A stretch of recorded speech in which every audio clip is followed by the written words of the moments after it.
This is meteorologist Ironhead 41 with RED Neck News. As you can see, we got a severe thunderstorm. Northeast Johnston County headed northeast. Yeah. We're watching it. Woo, look at that lightning. We're watching this little thing right here that sticks out past the storm. We got some rotation, lightning, damaging winds. Rain is sideways. Oh man. Again, a severe storm warning for northeast Johnston County.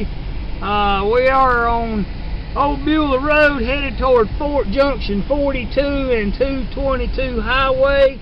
It looks like right there might be a funnel cloud, and got one of them beaver tail hook things, whatever they call it.